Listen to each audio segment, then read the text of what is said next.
നൂറ്റാണ്ടുകളായി ഇരുണ്ട നിലവറയ്ക്കുള്ളിൽ തളച്ചിട്ടിരുന്ന സുന്ദരിയായ ഒരു യക്ഷി അവസാനം അവൾ ആ ബന്ധനങ്ങളിൽ നിന്ന് രക്ഷപ്പെടുന്നു.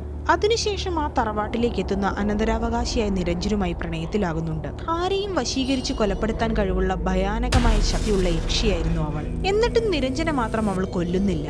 എന്തുകൊണ്ടാണ് അവനെ മാത്രം അവൾ വെറുതെ വിട്ടത്?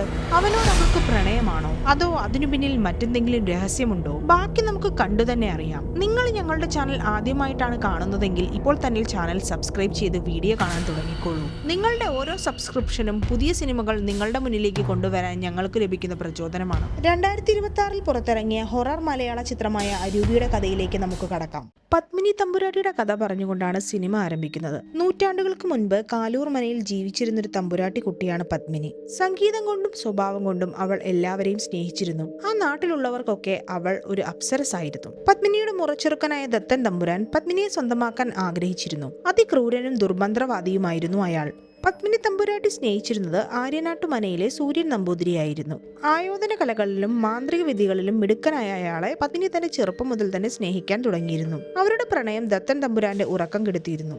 സൂര്യ നമ്പൂതിരിയെ ഇല്ലാതാക്കി പത്മിനി തമ്പുരാട്ടിയെ സ്വന്തമാക്കാൻ ദത്തൻ കുറെ ശ്രമിച്ചിട്ടും അതൊന്നും നടന്നിരുന്നില്ല. പത്മിനിയെ തനിക്ക് കിട്ടുകയില്ല എന്ന് മനസ്സിലാക്കിയ ദത്തൻ അവളെ ചതിച്ചു കൊലപ്പെടുത്തി. ആശകളും ആഗ്രഹങ്ങളും നടക്കാതെ മരിച്ചുപോയ പത്മിനി യക്ഷിയായി മാറി നാട്ടിലെ പല ആളുകളെയും കൊന്നൊടുക്കാൻ തുടങ്ങി. ദത്തൻ തമ്പുരാനെയും അവൾ അതിക്രൂരമായി കൊലപ്പെടുത്തി. അവൾ യക്ഷിയായി മാറിയ ശേഷം ആ നാടിന്റെ ഐശ്വര്യം നശിക്കുകയും യക്ഷിയെ പേടിച്ച് നാട്ടുകാരൊക്കെ നാട് വിടുകയും ചെയ്തു. മാന്ത്രികനായ സൂര്യൻ നമ്പൂതിരി തന്റെ മന്ത്രവാദ വിദ്യകൾ ഉപയോഗിച്ച് പൂജ നടത്തി പത്മിനിയെ ഒരു പഞ്ചലോക വിഗ്രഹത്തിൽ ആവാഹിച്ചു. ആ പഞ്ചലോക വിഗ്രഹവും ഒരു മോതിരവുമായി അയാൾ കല്ലൂർ മനയിൽ നിന്ന് ആര്യനാട്ടു മനയിലെത്തി. എന്നിട്ട് ആ വിഗ്രഹം അവിടെയുള്ള ഒരു നിലവറയിൽ ആരും കാണാതെ സൂക്ഷിച്ചു വെച്ചു. ഇപ്പോഴും പത്മിനി തമ്പുരാട്ടി ആ പഞ്ചലോക വിഗ്രഹത്തിൽ അതീവ ശക്തിയോടെ ബന്ധിതയായി തന്നെ ഉണ്ട്. ആര്യനാട് തറവാട്ടിലെ അവസാന അനന്തരാവകാശിയാണ് നിരഞ്ജൻ. ചെറുപ്പം മുതൽ അമ്മ പറഞ്ഞു തരുന്ന പത്മിനി തമ്പുരാട്ടിയുടെ കഥ കേട്ടിട്ടാണ് അവനും വളർന്നു വന്നത്. മാതാപിതാക്കളുടെ മരണശേഷം അവൻ ഇപ്പോൾ ഒറ്റയ്ക്കാണ് ജീവിക്കുന്നത്. കുട്ടി നിരഞ്ജൻ വളർന്ന് ഇപ്പോൾ ഒരു ചെറുപ്പക്കാരനായി മാറിയിരിക്കുന്നു. അവൻ തന്റെ സുഹൃത്തായ അർജുന്റെ കൂടെയാണ് താമസിക്കുന്നത്. ഒരു സോഫ്റ്റ്വെയർ കമ്പനിയിൽ പ്രൊജക്ട് ഹെഡായി ജോലി ചെയ്യുന്നുമുണ്ട്. അവിടെ അവന്റെ ടീമിലുള്ള സാക്ഷി എന്നൊരു പെൺകുട്ടിയുമായി അവൻ പ്രണയത്തിലുമാണ്. ആ കമ്പനിയിലെ MD-യുമായിട്ട് നിരഞ്ജൻ നല്ല അടുപ്പത്തിലാണ്. അവനെ വിശ്വസിച്ചാണ് അയാൾ അവരുടെ പുതിയ പ്രൊജക്ട് ഏറ്റെടുത്തിരിക്കുന്നത്. ആ പ്രൊജക്ട് മാക്സിമം നന്നായി ചെയ്തു കൊടുക്കാമെന്ന് അവൻ MD-ക്ക് വാക്കു കൊടുക്കുന്നുണ്ട്. നിരഞ്ജൻ ഇടയ്ക്ക് തന്റെ മരിച്ചുപോയ അമ്മ തന്നോട് സംസാരിക്കുന്നത് പോലെ തോന്നാറുണ്ട്. ഈ സംഭവം അവനെ വല്ലാതെ ഡിസ്റ്റർബ് ആക്കിക്കൊണ്ടേയിരിക്കുകയാണ്. ഉറക്കത്തിലും കുളിക്കുന്ന സമയത്തുമെല്ലാം ഈ ഹാലുസിനേഷൻ അവനെ വല്ലാതെ അലട്ടുന്നുണ്ട്. നിരഞ്ജൻ വല്ലാതെ ഡിസ്റ്റർബ് ആയിരിക്കുന്നത് കണ്ട സാക്ഷി എന്താണ് പ്രശ്നമെന്ന് അവനോട് ചോദിക്കുന്നുണ്ടെങ്കിലും അവൻ ഒന്നും പറയാതെ ഒഴിഞ്ഞു മാറുകയാണ് ചെയ്തത്. സാക്ഷിയും നിരഞ്ജനും കൂടെ അവരുടെ കൊളീഗായ ഒരു പെൺകുട്ടിയുടെ ബർത്ത്ഡേ പാർട്ടിക്ക് പോകുന്നുണ്ട്. മദ്യപിച്ച് ഓവറായ നിരഞ്ജനെ സാക്ഷി വീട്ടിലേക്ക് കൊണ്ടാക്കുന്നു. വീട്ടിലേക്ക് തിരിച്ചെത്തിയ നിരഞ്ജന് വീണ്ടും അമ്മ അവനെ വിളിക്കുന്ന പോലുള്ള ഹാലുസിനേഷൻ ഉണ്ടാകുന്നു. അതിനെ എങ്ങനെയൊക്കെയോ മറികടന്ന് അവൻ കിടന്നുറങ്ങുന്നുണ്ട്. അടുത്ത ദിവസം രാവിലെ അവൻ ഓഫീസിലെത്തിയപ്പോൾ പുതിയ പ്രൊജക്ടിന്റെ കാര്യങ്ങൾ തുടങ്ങാൻ MD അവനോട് പറയുന്നു. അവൻ തന്റെ ടീമിനോടൊപ്പം ഇരുന്ന് ആ പ്രൊജക്ടിന്റെ പ്രസന്റേഷന് വേണ്ടി തയ്യാറെടുക്കുകയാണ്. ഈ പ്രൊജക്ട് നടന്നില്ലെങ്കിൽ അത് കമ്പനിയെ നന്നായി ബാധിക്കുമെന്ന് അറിയാവുന്നത് കൊണ്ട് നിരഞ്ജൻ അതിനെ നന്നായി തന്നെ നടത്താൻ ശ്രമിക്കുന്നുണ്ട്. അങ്ങനെ ക്ലയന്റിന് മുന്നിൽ പ്രൊജക്ട് ഡീറ്റെയിൽസ് എക്സ്പ്ലെയിൻ ചെയ്യേണ്ട സമയമെത്തി. നിരഞ്ജൻ തന്റെ പ്രസന്റേഷൻ തുടങ്ങിയപ്പോഴേക്കും വീണ്ടും ആ ഹാലുസിനേഷൻസ് അവനെ അലട്ടാൻ തുടങ്ങി. അവൻ അവിടെ വെച്ച് വല്ലാതെ ഡിസ്റ്റർബായി ആ പ്രസന്റേഷനിടയിൽ നിന്ന് അവിടെ നിന്ന് ഇറങ്ങിപ്പോവുകയും ചെയ്തു. പ്രസന്റേഷൻ നല്ല രീതിയിൽ നടന്നില്ലെങ്കിൽ കമ്പനിക്ക് തന്നെ പ്രശ്നമുണ്ടാകുമെന്ന് മനസ്സിലാക്കിയ സാക്ഷി ആ പ്രസന്റേഷൻ അവന് പകരം ഏറ്റെടുത്ത് തുടർന്നു. അത് ക്ലയന്റിന് വളരെയധികം ഇഷ്ടമാവുകയും അവർക്ക് തന്നെ ആ പ്രോജക്റ്റ് കിട്ടുകയും ചെയ്തു. പ്രസന്റേഷൻ നന്നായി ചെയ്തതിന് എല്ലാവരും സാക്ഷിയെ അപ്രിഷ്യേറ്റ് ചെയ്യുന്നുണ്ടായിരുന്നു. തനിക്ക് കിട്ടേണ്ട ലൈം ലൈറ്റ് സാക്ഷിക്ക് കിട്ടിയത് കണ്ട നിരഞ്ജൻ അവിടെ നിന്ന് ദേഷ്യപ്പെട്ട് ഇറങ്ങിപ്പോകുന്നു. അതേസമയം 2 കള്ളന്മാർ ആര്യനാട്ടു മനയിൽ മോഷ്ടിക്കാൻ വേണ്ടി പദ്ധതിയിടുന്നുണ്ട്. മനയിലെ നിലവറയിൽ സൂക്ഷിച്ചിരുന്ന പത്മിനി തമ്പുരാട്ടിയെ ആവാഹിച്ച പഞ്ചലോക വിഗ്രഹമാണ് അവരുടെ ലക്ഷ്യം. മനയുടെ അവകാശിയായ നിരഞ്ജൻ സിറ്റിയിലായതിനാൽ മനയിൽ ആരും താമസിക്കുന്നില്ല.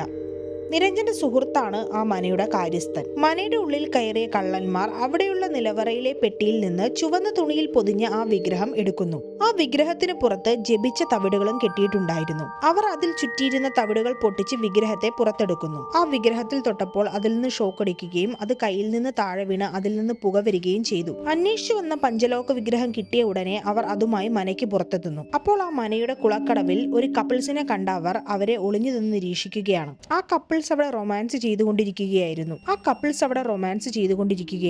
അപ്പോൾ പെട്ടെന്ന് ആ പെൺകുട്ടിയുടെ കൃഷ്ണമണികൾ ചുവന്ന നിറമാവുകയും അവൾ കാമുകനെ ആ വെള്ളത്തിൽ തള്ളിയിട്ട് കൊല്ലുകയും ചെയ്യുന്നു. അതിനുശേഷം അവളും ആ കുളത്തിൽ മുങ്ങുന്നുണ്ട്. ഇതെല്ലാം കണ്ടു പേടിച്ച കള്ളന്മാർ അവിടുന്ന് ഓടിപ്പോകാൻ ശ്രമിക്കുകയാണ്. അങ്ങനെ ഓടിപ്പോകുന്ന വഴിക്ക് അവരുടെ കയ്യിൽ നിന്ന് ആ വിഗ്രഹം കുളത്തിലേക്ക് വീഴുന്നു. ആ സിറ്റുവേഷനിൽ അവിടെ നിന്ന് വിഗ്രഹം എടുക്കാൻ സാധിക്കാത്തത് കൊണ്ട് അത് അവിടെ ഉപേക്ഷിച്ച് അവർ ഇപ്പോൾ ഓടിപ്പോകുന്നുണ്ട്. ആ കുളത്തിൽ മുങ്ങിയ പെൺകുട്ടി പത്മിനി തമ്പുരാട്ടിയായി മാറി ആ കുളത്തിൽ നിന്ന് കയറി വരുന്നു. ഇതൊക്കെ സ്വപ്നമായി കണ്ട നിരഞ്ജൻ തന്റെ റൂമിൽ ഞെട്ടി ഉണരുകയാണ്. തന്റെ റൂമിന്റെ പുറത്ത് എന്തോ ഉണ്ടെന്ന് തോന്നിയ അയാൾ അവിടേക്ക് പോയി നോക്കുന്നുണ്ട്. രാവിലെ എഴുന്നേറ്റ് അർജുൻ നിരഞ്ജനെ കാണാതെ വീട് മുഴുവൻ നോക്കുന്നു. അവസാനം നിരഞ്ജനെ ബോധം കെട്ട നിലയിൽ സ്റ്റെയർകേസിന്റെ അടുത്താണ് അവൻ കണ്ടെത്തുന്നത്. നിരഞ്ജന് താൻ എങ്ങനെയാണ് അവിടെ എത്തിയതെന്ന് ഓർമ്മയില്ല. രാവിലെ നടക്കാൻ ഇറങ്ങിയ ഒരു നാട്ടുകാരൻ പറമ്പിൽ നിന്ന് തേങ്ങയെടുക്കാൻ വേണ്ടി ആര്യനാട്ടുമനയിലെ കുളക്കടവിന്റെ അടുത്തെത്തുന്നു. കുളത്തിൽ മരിച്ചു പൊങ്ങിയ യുവാവിന്റെ മൃതദേഹം കണ്ട് അയാൾ പേടിച്ചോടുകയാണ്. മൃതദേഹം കുളത്തിൽ നിന്ന് കണ്ടെത്തിയത് അന്വേഷിക്കാൻ സ്ഥലം എസ്ഐയും പോലീസുകാരും അവിടേക്ക് എത്തുന്നു. ഇൻക്വസ്റ്റ് കഴിഞ്ഞ ശേഷം ഡെഡ് ബോഡി ആശുപത്രിയിലേക്ക് അവർ അയക്കുന്നുണ്ട്.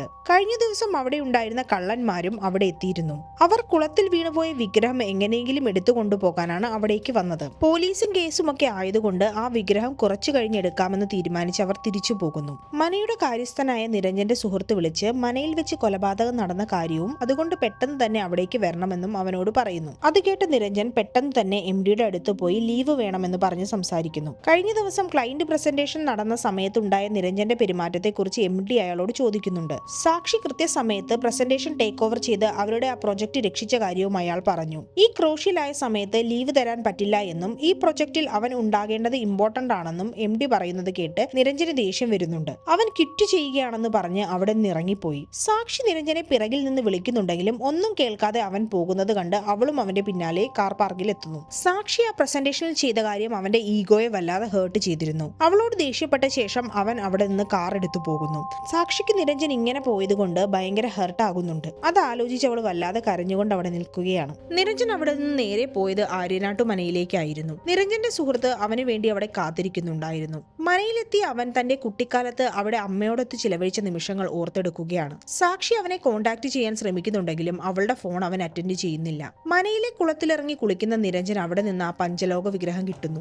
ആ വിഗ്രഹം അവൻ തന്റെ റൂമിൽ വെച്ച് ഡയറിയിൽ എന്തോ എഴുതിക്കൊണ്ടിരിക്കുകയാണ്. ചിലങ്കയുടെ ശബ്ദവും ആ മനയുടെ ഉള്ളിൽ ആരോ ഉള്ളതുപോലെയുള്ള ശബ്ദങ്ങളും കേട്ട നിരഞ്ജൻ മന മുഴുവൻ നോക്കുന്നുണ്ട്. പക്ഷെ അവിടെയും ആരെയും കാണുന്നില്ലായിരുന്നു. ആ മനയിൽ അവന്റെ പിന്നാലെ തന്നെ പത്മിനി ഉണ്ടായിരുന്നു. അവൻ കണ്ടില്ല എന്ന് മാത്രം. അവൾ അവനെ ഉപദ്രവിക്കുന്നില്ല. അവൻ ആ മനയിൽ എവിടെ പോയാലും അവനെ പിന്തുടർന്ന് അവൾ വരുന്നുണ്ട്. അടുത്ത ദിവസം കുളത്തിൽ നിന്ന് കിട്ടിയ വിഗ്രഹവുമായി നിരഞ്ജൻ അവന്റെ ചെറിയച്ഛനെ കാണാൻ പോകുന്നു. വിഗ്രഹം കണ്ട അയാൾക്ക് അത് പത്മിനിയെ ആവാഹിച്ച വിഗ്രഹമാണെന്ന് മനസ്സിലായി. ആ വിഗ്രഹം കൈവശം വെച്ചിട്ടും അവനെ അവൾ കൊല്ലാതെ വിട്ടത് അവന്റെ ഭാഗ്യമാണെന്ന് അയാൾ പറഞ്ഞു. എന്നിട്ട് ചെറിയച്ഛൻ നിരഞ്ജന് പത്മിനി തമ്പുരാട്ടിയുടെ കഥ പറഞ്ഞു കൊടുക്കുകയാണ്. കാവിൽ വെച്ചാണ് ദത്തൻ തമ്പുരാൻ അവളെ പിടിച്ചു കൊണ്ടുപോയി കൊല്ലുന്നത്. ഒരു പ്രത്യേക അമാവാസ നാളിൽ മരിച്ചതുകൊണ്ട് അവൾ പ്രതികാര ദുർഗയാകുകയും അവളുടെ പ്രേതത്തിന് ശക്തി വർദ്ധിക്കുകയും ചെയ്തു. ഇതൊക്കെ കേട്ട നിരഞ്ജൻ ഇനി എന്തു ചെയ്യുമെന്ന് ചെറിയച്ഛനോട് ചോദിക്കുന്നു. അപ്പോൾ ചെറിയച്ഛൻ തന്റെ പൂജാമുറിയിൽ സൂക്ഷിച്ചിരുന്ന സൂര്യ നമ്പൂതിരിയുടെ മാന്ത്രിക ശക്തിയുള്ള രത്നമോതിരം അവന് കൊടുക്കുന്നു. എന്നിട്ട് ആ മോതിരം പത്മിനിയുടെ വിരലിൽ അണിയിച്ച് അവളുടെ ശക്തി ക്ഷയിപ്പിക്കാനും അവളെ അടിമയാക്കി വെക്കാനും പറയുന്നു. ഒരു പ്രത്യേക കാര്യം ശ്രദ്ധിക്കാൻ വേണ്ടി നിരഞ്ജനോട് അയാൾ പറയുന്നുണ്ട്. ആ മോതിരം വിരലിൽ അണിയിക്കുമ്പോൾ പത്മിനി മുഴുവൻ ഉന്മാദാവസ്ഥയിലായിരിക്കണം. അല്ലെങ്കിൽ ആ മോതിരം അണിയിക്കാൻ പറ്റുകയില്ല. ഒന്നെങ്കിൽ അവൾ കാമ ഉന്മാദാവസ്ഥയിലായിരിക്കുമ്പോഴോ അല്ലെങ്കിൽ ക്രോധ ഉന്മാദാവസ്ഥയിലായിരിക്കുമ്പോഴോ ആണ് ഇങ്ങനെയൊക്കെ ചെയ്യേണ്ടത്. ആ മോതിരം അണിയിച്ചു കഴിഞ്ഞാൽ ഉടനെ തന്നെ താൻ അവിടെ എത്തി അവളെ ആവാഹിക്കാമെന്ന് ചെറിയച്ഛൻ അവന് വാക്കുകൊടുക്കുന്നു.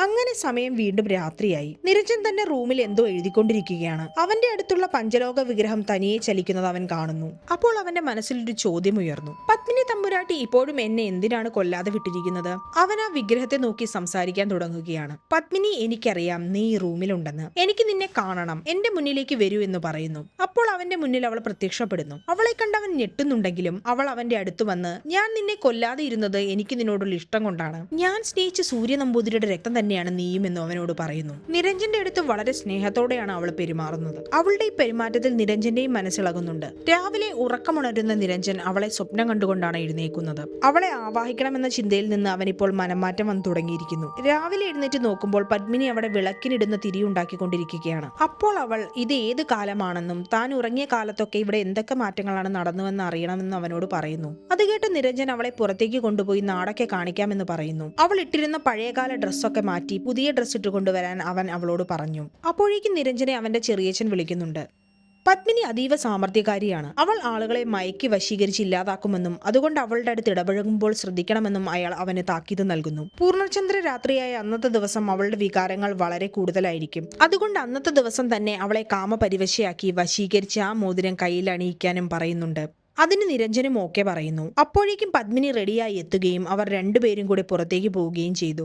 രണ്ടുപേരും കൂടെ ഒരുമിച്ച് കുറെ സമയം ചിലവഴിക്കുകയും അവൾക്ക് ഓരോരോ സ്ഥലങ്ങൾ അവൻ കാണിച്ചു കൊടുക്കുകയും ചെയ്യുന്നു. എന്നിട്ട് അവർ തിരിച്ചു മനയിലെത്തുമ്പോൾ അവിടെ നിരഞ്ജന്റെ ഫ്രണ്ട് കാത്തിരിക്കുന്നുണ്ടാകും. നിരഞ്ജന് വീട്ടിലുണ്ടാക്കിയ പായസം കൊടുത്തിട്ട് പോകാനാണ് അയാൾ വന്നത്. പത്മിനിയെ കണ്ട അയാൾ അവളെപ്പറ്റി നിരഞ്ജനോട് ചോദിച്ചു. അപ്പോൾ നിരഞ്ജൻ അവൾ കാലൂർ മനയിലെ പത്മിനി തമ്പുരാട്ടിയാണെന്നും ഇവളാണ് നമ്മൾ വർഷങ്ങളായി പേടിച്ചുകൊണ്ടിരുന്ന യക്ഷി തമ്പുരാട്ടി എന്ന് പറഞ്ഞ് അവന് പരിചയപ്പെടുത്തി കൊടുക്കുന്നു. അത് കേട്ട് നിരഞ്ജന്റെ സുഹൃത്ത് പേടിച്ച് ഞെട്ടുന്നുണ്ട്. നിരഞ്ജൻ പറഞ്ഞത് കേട്ടപ്പോൾ പത്മിനിക്കും ഭയങ്കര ദേഷ്യം വരുന്നു. അവളുടെ മുഖഭാവം വല്ലാതെ മാറിയിരുന്നു. ഒരു രൗദ്രഭാവത്തോടെ അവൾ അകത്തേക്ക് കയറിപ്പോയി. നിരഞ്ജന്റെ കൂട്ടുകാരൻ ഇത് ജീവൻ പണയം വെച്ചിട്ടുള്ള കളിയാണ്, പ്രേതത്തോട് കളിക്കുമ്പോൾ സൂക്ഷിക്കണം എന്ന് പറഞ്ഞ് അവിടെ നിന്ന് ഇറങ്ങിപ്പോകുന്നു. നിരഞ്ജൻ പത്മിനിയുടെ അടുത്ത് പോയി സംസാരിക്കാൻ തുടങ്ങുമ്പോൾ അവൾ ഭയങ്കര ദേഷ്യത്തിൽ ഭ്രാന്ത് പിടിച്ച പോലെയാണ് പെരുമാറുന്നത്. അവൾ പ്രേതമാണെന്ന് വേറെ ആരും അറിയാൻ പാടില്ല. അങ്ങനെ ആരെങ്കിലും അറിഞ്ഞാൽ അവരെ കൊല്ലാതെ വിടാൻ പറ്റുകയില്ല എന്ന് പറഞ്ഞ് അവൾ ദേഷ്യപ്പെട്ടു പോകുന്നു. ആദ്യം കണ്ട ശാന്തമായ മനോഭാവമല്ല ഇപ്പോൾ പത്മിനി കാണിക്കുന്നത്. നിരഞ്ജൻ ചെറിയച്ഛനെ വിളിച്ച് പത്മിനി ഒരു പാവമാണെന്നും അവൾ ഇപ്പോൾ സാധാരണ മനുഷ്യരെ പോലെയാണ് പെരുമാറുന്നതെന്നും അതുകൊണ്ട് അവളെ ഇനി തളയ്ക്കേണ്ട ആവശ്യമുണ്ടോ എന്നും ചോദിക്കുന്നു. അത് കേട്ട ചെറിയച്ഛൻ, നീ ചിന്തിക്കുന്നത് മണ്ടത്തരമാണ്. അവൾ വേറൊരു ശരീരത്തിൽ കയറി ആ ശരീരത്തിന്റെ ആത്മാവിനെ തടവറയിലാക്കി വെച്ചിരിക്കുന്ന ഒരു അരൂപി മാത്രമാണ്. കുറച്ചു കഴിഞ്ഞ് അവൾ നിന്നെയും അപകടപ്പെടുത്തും. നീ വികാരങ്ങൾക്ക് അടിമപ്പെടാതെ ഇന്ന് രാത്രി തന്നെ ആ മോതിരം അവളുടെ കയ്യിൽ അണിയിച്ച് അവളുടെ ശക്തി ക്ഷയിപ്പിക്കണമെന്നും അയാൾ പറഞ്ഞു.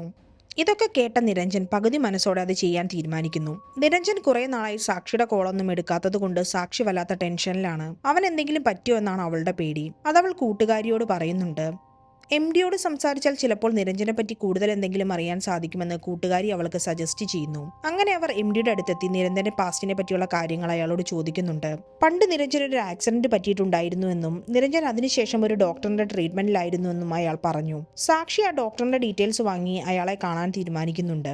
അന്ന് രാത്രിയായപ്പോൾ പത്മിനി കാമപരവശയായി നിരഞ്ജന്റെ റൂമിലെത്തുന്നു. ദേഷ്യത്തോടെ സംസാരിച്ചതിന് അവൾ അവനോട് മാപ്പ് പറയുന്നുണ്ട്. അവൻ ആ സമയത്തിന്റെ അവസരം മുതലെടുത്ത് അവളുടെ കയ്യിൽ സൂര്യ നമ്പൂതിരിയുടെ രക്തമോതിരം അണിയിച്ചു.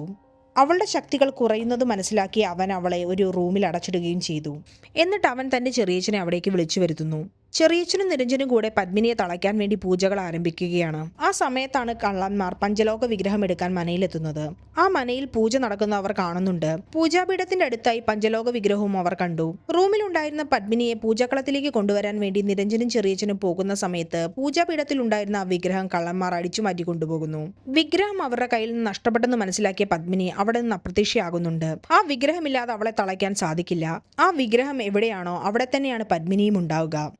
വിഗ്രഹം കൊണ്ടുപോയ കള്ളന്മാർ CAയുടെ ജീപ്പിന് മുന്നിൽ ചെന്നുപെടുന്നു. അവർ എവിടെ പോയതാണെന്ന് CA ചോദിക്കുമ്പോൾ മനയിൽ നടക്കുന്ന പൂജ കാണാൻ പോയതാണെന്ന് പറയുന്നു. അവരെ കണ്ട് സംശയം തോന്നിയ CA അവർ പറയുന്നത് സത്യമാണോ എന്ന് നോക്കാൻ അവരെ മനയിലേക്ക് കൂട്ടിക്കൊണ്ടുപോകുന്നു. അങ്ങനെ അവരെ മനയിലേക്ക് കൊണ്ടുപോകുന്ന വഴിക്ക് പത്മിനി ആ ജീപ്പിന് മുന്നിൽ കൈ കാണിക്കുന്നുണ്ട്. അവൾക്കും മനയിലേക്കാണ് പോകേണ്ടതെന്ന് പറഞ്ഞതനുസരിച്ച് അവളെയും ജീപ്പിൽ കള്ളന്മാരുടെ കൂടെ കൂട്ടുന്നുണ്ട്. ജീപ്പിൽ വെച്ച് അവൾ കള്ളന്മാരിൽ ഒരാളെ വശീകരിച്ച് അവളുടെ കയ്യിലുള്ള മാന്ത്രിക മോതിരം ഊരിയെടുപ്പിക്കുന്നുണ്ട്.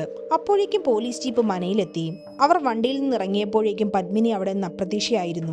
കള്ളന്മാർ CA കൊണ്ട് പൂജ നടക്കുന്ന സ്ഥലത്തെത്തി. അവിടെ എന്താണ് നടക്കുന്നതെന്ന് CA നിരഞ്ജനോട് ചോദിച്ചു. അവിടെ ഒരു ആവാഹന പൂജയാണ് നടക്കുന്നതെന്നും അതിന് വെച്ചിരുന്ന വിഗ്രഹം കാണാനില്ല എന്നും അവൻ പറഞ്ഞു. യക്ഷിയെ ആവാഹിച്ച് വിഗ്രഹത്തിൽ ഇരുത്തിയില്ലെങ്കിൽ പ്രശ്നമാകുമെന്ന് ചെറിയച്ഛൻ പറയുന്നത് കേട്ട കള്ളന്മാർ പേടിച്ച് ആ വിഗ്രഹം അവരുടെ കയ്യിൽ നിന്ന് എടുത്തു കൊടുക്കുന്നുണ്ട്. അപ്പോൾ അവരുടെ കയ്യിലുണ്ടായിരുന്ന ആ മാന്ത്രിക മോതിരവും താഴെ വീഴുന്നു. ആ മോതിരം കണ്ട ചെറിയച്ഛൻ യക്ഷി ഇപ്പോൾ സ്വതന്ത്രയാണെന്ന് മനസ്സിലാക്കി എല്ലാവരോടും ആ മനയിൽ നിന്ന് ഓടി രക്ഷപ്പെടാൻ പറയുന്നു. അവർ ഓടി രക്ഷപ്പെടാൻ നോക്കുന്നുണ്ടെങ്കിലും അപ്പോഴേക്കും ആ മനയുടെ വാതിലുകളെല്ലാം കൊട്ടിയടയ്ക്കപ്പെട്ടിരുന്നു. ആ വാതിലുകൾ അടയുന്നതിന് മുൻപ് കള്ളന്മാരിൽ ഒരുവൻ പുറത്തെത്തിയിരുന്നു. അയാളെ പുറത്തുണ്ടായിരുന്ന പത്മിനി പിടികൂടുന്നുണ്ട്. എല്ലാവരും യക്ഷിയിൽ നിന്ന് രക്ഷപ്പെടാൻ ഓരോ റൂമിലും ഒളിക്കുന്നുണ്ടെങ്കിലും പത്മിനി എല്ലാവരെയും പിന്തുടർന്ന് പേടിപ്പിക്കുന്നു. അത്ര ഉഗ്ര കോപത്തിലാണ് അവൾ ഇപ്പോൾ. അവൾ ഓരോരുത്തരെ ഓരോരോ റൂമിലും അടച്ചിടുന്നുണ്ട്. CAയും കള്ളനെയും എല്ലാം പത്മിനി പിന്തുടരുന്നുണ്ട്. കുറെ സമയം പേടിപ്പിച്ച ശേഷം അവരെ അവൾ ഉപദ്രവിക്കാനും തുടങ്ങി. അവൾ നിരഞ്ജനെയും CAയും ഉപദ്രവിക്കാൻ തുടങ്ങിയിരുന്നു. അപ്പോഴേക്കും നിരഞ്ജൻ ആ മാന്ത്രിക മോതിരം അവളുടെ കയ്യിലിടുകയും അവളുടെ ശക്തി കുറയുകയും ചെയ്തു. എന്നിട്ട് എല്ലാവരും ചേർന്ന് അവളെ പിടിച്ച് പൂജകളത്തിലിരുത്തി. ചെറിയച്ഛൻ ആവാഹന ക്രിയകൾ ചെയ്തു തുടങ്ങി. പത്മിനി ഉറക്കെ കരയാനും നിലവിളിക്കാനും തുടങ്ങിയിരുന്നു. പൂജയുടെ അവസാനം അവളെ തളർന്നു വീഴുകയും അവളുടെ ശരീരത്തെ ആത്മാവ് ശരീരം വിട്ടു പോവുകയും ചെയ്യുന്നുണ്ട്. ആത്മാവ് ഒഴിഞ്ഞ പത്മിനിയെയും കൊണ്ട് നിരഞ്ജൻ അടുത്ത ദിവസം തറവാട് വീട് വിട്ടുപോകുന്നു. അവൻ ഇപ്പോൾ അവളെ മായ എന്നാണ് വിളിക്കുന്നത്. ആ ദിവസം രാവിലെ തന്നെ സാക്ഷിയും കൂട്ടുകാരിയും നിരഞ്ജനെ ചികിത്സിച്ച ഡോക്ടറെ കാണാൻ അയാളുടെ വീട്ടിലെത്തുന്നു. ആദ്യം ആ ഡോക്ടർ നിരഞ്ജനെ കുറിച്ചുള്ള വിവരങ്ങൾ പറയാൻ തയ്യാറാകുന്നില്ല.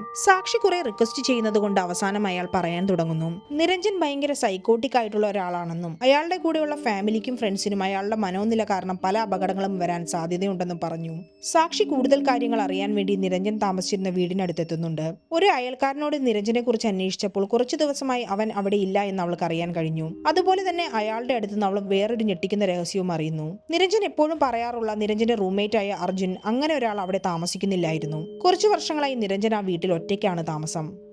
സാക്ഷിയും കൂട്ടുകാരിയും എന്താണ് സത്യാവസ്ഥ എന്നറിയാൻ വേണ്ടി നിരഞ്ജന്റെ ഡോർമാറ്റിലേക്ക് ഈ എടുത്ത് വീട് തുറന്ന് ഉള്ളിൽ കയറുന്നു. ആ വീട് മുഴുവൻ വാരി വലിച്ചിട്ടിരിക്കുകയാണ്. അവർ വീട് മുഴുവൻ നടന്നു നോക്കുന്നുണ്ട്. സാക്ഷി ഭയങ്കര കൺഫ്യൂസ്ഡ് ആണ്. അവിടെ വെച്ച് സാക്ഷി വേറൊരു വലിയ ഞെട്ടിക്കുന്ന രഹസ്യം കണ്ടെത്തുന്നുണ്ട്. നിരഞ്ജന്റെയും മായയുടെയും ഫോട്ടോസ് ആ വീട്ടിനുള്ളിലുണ്ട്. ആ ഫോട്ടോകളിൽ നിന്ന് മായ നിരഞ്ജന്റെ ഗേൾഫ്രണ്ട് അല്ലെങ്കിൽ ഭാര്യയോ ആയിരുന്നു എന്ന് നമുക്ക് മനസ്സിലാക്കാം. അവൾ ആ ഫോട്ടോ കണ്ട് നിരഞ്ജനെ കോൾ ചെയ്യുന്നുണ്ടെങ്കിലും അവൻ ഫോൺ എടുക്കുന്നില്ല. അവൻ മായയുടെ അടുത്ത് നമുക്ക് രണ്ടുപേർക്കും ഈ നാട് വിട്ട് എങ്ങോട്ടെങ്കിലും പോകാമെന്ന് പറയുന്നുണ്ട്. ശരിക്കും അവന്റെ അടുത്ത് ആ കാറിൽ ആരുമില്ലായിരുന്നു. അവന്റെ കൂടെയുള്ള മായ എന്ന ആ പെൺകുട്ടിയും അവന്റെ ഹാലൂസിനേഷൻ മാത്രമാണ്. ആ കാർ ഡ്രൈവ് ചെയ്തു പോകുന്നതിലൂടെ ഈ മൂവിയുടെ അവസാനിക്കുകയാണ്. ഈ മൂവിയുടെ ക്ലൈമാക്സ് ഭയങ്കര കൺഫ്യൂസിംഗ് ആയ ഒന്നാണ്. ഇത്ര സമയം കണ്ട കാര്യങ്ങളൊന്നുമല്ല സത്യമെന്ന് ഈ മൂവിയുടെ അവസാനം കാണിക്കുന്നു. എന്റെ ഒരു അനാലിസിസ് അനുസരിച്ച് നിരഞ്ജന്റെ വർഷങ്ങൾക്ക് മുന്നുള്ള ആക്സിഡന്റിൽ അവന്റെ ഗേൾഫ്രണ്ട് അല്ലെങ്കിൽ ഭാര്യയായിരുന്ന മായ മരണപ്പെട്ടിട്ടുണ്ടാകണം. അതിനുശേഷം അവൻ ഇല്ലാത്ത പല കാര്യങ്ങളും ആളുകളെയും കാണാനും കേൾക്കാനും തുടങ്ങിയിട്ടുണ്ടാകും. ചെറുപ്പം മുതൽ പത്മിനി തമ്പുരാട്ടിയുടെ കഥ കേട്ട് വളർന്ന അവനുണ്ടായ ഈ പ്രേതാനുഭവം വരെ ഒരുപക്ഷെ ഹാലുസിനേഷൻ ആകാനുള്ള സാധ്യതയുണ്ട്. നിങ്ങൾക്ക് ഈ സിനിമയുടെ ക്ലൈമാക്സിനെ പറ്റി എന്താണ് തോന്നുന്നത്? നിങ്ങളുടെ കയ്യിൽ ഈ ക്ലൈമാക്സിനെ പറ്റി വേറെന്തെങ്കിലും അഭിപ്രായം ഉണ്ടെങ്കിൽ കമന്റിൽ അറിയിക്കുക. മൂവി ഇഷ്ടപ്പെട്ടെങ്കിൽ ഇതുപോലെയുള്ള മൂവികൾ കാണാൻ ഞങ്ങളുടെ ചാനൽ സബ്സ്ക്രൈബ് ചെയ്യുക. ഇനി ഒരു പുതിയ മൂവിയുമായിട്ട് വരുന്നവരെ ടേക്ക് കെയർ ആൻഡ് ബൈ.